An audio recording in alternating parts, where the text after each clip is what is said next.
మంచిర్యాలలో కొత్త జిల్లా celebrations grand గా జరిగాయి. మంచిర్యాలను కొమరంభీం జిల్లాగా ఏర్పాటు చేస్తుండటంతో ప్రజలు సంబురాలు చేసుకున్నారు. పటాకులు కాల్చి విజయోత్సవ ర్యాలీ నిర్వహించారు. బతుకమ్మలతో మహిళలు సందడి చేశారు.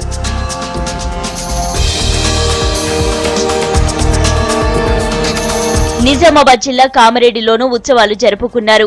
కొత్త జిల్లాల ఏర్పాటుపై డ్రాఫ్ట్ నోటిఫికేషన్ విడుదలవడంతో టీఆర్ఎస్ శ్రేణులు మార్కెట్ యార్డు నుంచి నిజాంసాగర్ చౌరస్తా వరకు విజయోత్సవ ర్యాలీ నిర్వహించారు.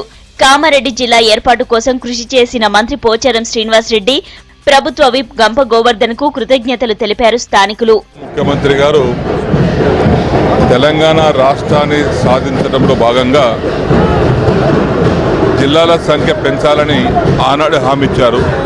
ఈరోజు 10 జిల్లాలు ఉన్నటువంటి తెలంగాణను 24-25 జిల్లాలుగా మారుస్తూ ఉన్నాం.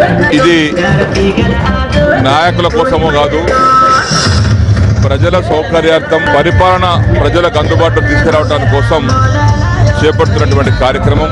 నిజామాబాద్ జిల్లాలో ఒక నిజామాబాద్ జిల్లా ఉండేది. ఈరోజు కామారెడ్డి జిల్లా కూడా కొత్త జిల్లాగా ఆవిర్భవిస్తబోతున్నది. ఈ సందర్భంలో గౌరవ ముఖ్యమంత్రి గారికి కామారెడ్డి జిల్లాగా ప్రకటించినందుకు ముఖ్యమంత్రి గారికి ధన్యవాదాలు తెలియపరుస్తా ఉన్నాం.